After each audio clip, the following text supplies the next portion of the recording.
आप एचपीएससी के एस्पिरेंट हैं और आपने स्क्रीनिंग दिया था, आपका स्क्रीनिंग क्वालिफाई हो चुका है, उसके बाद आगे की जो आपकी डगर है, जो आपका रास्ता है, वो कितना कठिन है, कितना आसान है, उस पर हम बात करेंगे। देखिए फ्रेंड्स, अभी क्या हुआ है, रिसेंटली जो डायरेक्ट जिन सब्जेक्ट का सब्जेक्टिव एग्जाम हुआ था उनका रिजल्ट आया है, फाइन आर्ट और फिजिकल एजुकेशन। देखिए, फाइन आर्ट और फिजिकल एजुकेशन के बहुत से लोगों के मेरे पास हमेशा कॉल आते थे और वो हमेशा एक खुशी जताते थे कि हमारी तो सीटें ज़्यादा हैं और कैंडिडेट कम है, इसलिए हमारा सिलेक्शन तो डैम श्योर है। वो मतलब लड्डू उन्होंने मंगवा के रखे थे।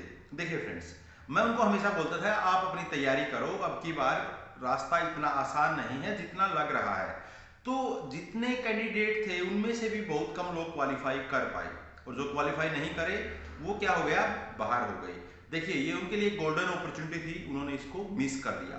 तो मैं ये चाहता हूं जिन लोगों का अभी तक सब्जेक्टिव एग्जाम नहीं हुआ है वो इस गोल्डन अपॉर्चुनिटी को क्या करें, मिस ना करें। इसलिए अपनी तैयारी को अच्छे ढंग से एग्जाम पैटर्न के हिसाब से, एग्जाम के स्टैंडर्ड के हिसाब से करें, क्योंकि अभी भी जो मुझे अभी समझ में आ रहा है, लोग उस स्टैंडर्ड को अडॉप्ट करने को तैयार नहीं है। उनको ये लगता है हम तो अपना करेंगे, एचपीएससी को जो करना है करे। देखिए, एचपीएससी अपना करेगी, तुम जो करोगे वो नहीं चलेगा, आपको एचपीएससी के अनुसार ही चलना पड़ेगा। तो हाथ जोड़ के सभी से विनती यही है कि नेक्स्ट जो भी दिन आपके पास, एक दिन है या एक महीना है या एक साल है, आप अपनी तैयारी को उसी स्टैंडर्ड के हिसाब से करो और हर कॉन्सेप्ट पे काम करो। जितने आपके टॉपिक हैं, आपने क्या करना है, जो आपका सिलेबस है उसमें जो इंपॉर्टेंट टॉपिक है उनको देखो। मान लिया 15 क्वेश्चन आपके आने वाले हैं, अगर 15 में से 12 टॉपिक आपने अच्छे से तैयार कर लिए कि इन 12 टॉपिक से कोई भी क्वेश्चन आ जाए उसको मैं उसी स्टैंडर्ड का लिखूंगा जिस स्टैंडर्ड का एचपीएससी चाहती है, तब आपका एग्जाम क्रैक हो जाएगा। और अगर आपने जर्नल ऐसे ही बस आप किताब लेके जा रहे हैं लाइब्रेरी में और पढ़ रहे हैं और उसको सोच नहीं रहे हैं, एनालाइज नहीं कर रहे हैं, इसमें क्या जो पेपर का भी स्टैंडर्ड आ रहा है, क्वेश्चन मैंने पहले ही बताया है एचसीएस और यूपीएससी की तरह पूछे जाएंगे। आपको एनालिटिकल क्वेश्चन सोच के साथ आप उसको पेपर में जाना पड़ेगा। कुछ लोग क्या करते हैं, वो सर्वज्ञानी है, बुरा मान जाते हैं मैं जो बोलता हूँ, और उनको ये लगता है क्या यार टाइम खराब कर रहा है। आप जिन लोगों को ये लगता है कि वो टाइम खराब कर रहा है वो इस चैनल को अनसब्सक्राइब कर सकते हैं, लेकिन जिन लोगों को ये लगता है कि ये बातें उनको समझ में आएंगी, जिसको ये बातें समझ में आएंगी वो आगे अपना क्वालिफाई कर जाएगा। मैं हमेशा बोलता हूँ कि देखिए, ये पहली बार है और आपने जो एग्जाम पहले क्रैक किए हैं वो इस स्टैंडर्ड के अभी नहीं थे, क्योंकि हमने कोई ऑब्जेक्टिव पेपर दे के हमने ज़्यादातर अपना अभी यहाँ तक का सफ़र तय किया है। एस्टेट का वो भी ऑब्जेक्टिव था, नेट का वो भी ऑब्जेक्टिव है, और अगर हम बीए और एमए की बात करें, जो हम क्वेश्चन लिखते थे वो थोड़ा सा दूसरी तरह के ऐसे टाइप क्वेश्चन होते थे, वो इस टाइप के क्वेश्चन नहीं होते। इसमें क्या होगा, इसमें बातें ज़्यादा लिखनी है और मटेरियल कम लिखना है, मतलब आपको बातें ज़्यादा कहनी है और मटेरियल लिखना कम है। बातें उनमें समझ में ज़्यादा आनी चाहिए। आपको पता होना चाहिए कि इंट्रोडक्शन कितने पॉइंट का होना चाहिए, इंट्रोडक्शन के बाद कौन सा पार्ट आना चाहिए, और उसके बाद पॉइंट्स को कितने पॉइंट्स आपको 10 मार्क्स क्वेश्चन है उसमें कितने पॉइंट्स आप मेंशन करेंगे, और उसके बाद कंक्लूजन में आप क्या लिखेंगे।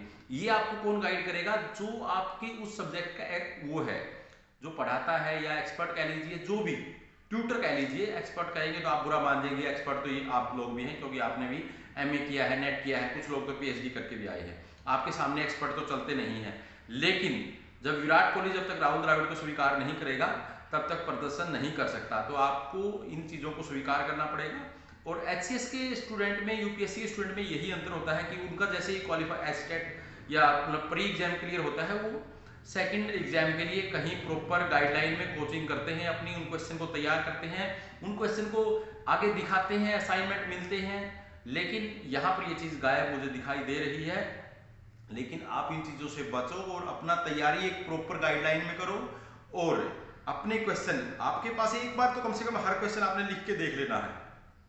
अगर आप क्वेश्चन लिख के नहीं देखेंगे और उसी स्टैंडर्ड से लिख के नहीं देखेंगे, उसको चेक नहीं करवाएंगे, तो बात बनने वाली नहीं है। तो ये बातें हैं, आपके पास गोल्डन अपॉर्चुनिटी है। बहुत कम लोग, मैं ये जितने भी मैं ये मानता हूं कि जो 2 गुना लोग हैं, बहुत कम सब्जेक्ट होंगे जिसमें 2 गुना लोग क्वालिफाई कर पाएंगे। तो आप 2 गुना तक पहुंच, मतलब अगर आपने क्वालिफाई कर दिया तो आपके इंटरव्यू में पहुंचने का लगभग चांस बन गया, और अगर आपने थोड़े से अच्छे मार्क्स ले लिए तो आपका सिलेक्शन होने का भी चांस बन गया, क्योंकि टोटल मेरिट में आपको लो मेरिट का बच्चा काट नहीं पाएगा। तो ये बातें कुछ थी। अगर आप अच्छा करना चाहते हैं तो आप प्रॉपर स्टैंडर्ड से जो प्रॉपर मेंटेन जो एक टाइम शेड्यूल होता है उसके अनुसार तैयारी करें। और ये नेक्स्ट 1 मंथ है, 2 मंथ है, इसके 24 घंटे आपके पास एक ही उद्देश्य लेकर आपको उठना बैठना चाहिए, वो ये आपका एचपीएससी का एग्जाम है। लेकिन आप इतना सीरियस पता नहीं क्यों नहीं है, क्योंकि ये बहुत बड़ी गोल्डन अपॉर्चुनिटी है और ये हाथ से निकल जाएगी। और एक बार निकलने के बाद फिर अगले 5 साल हम बैठ के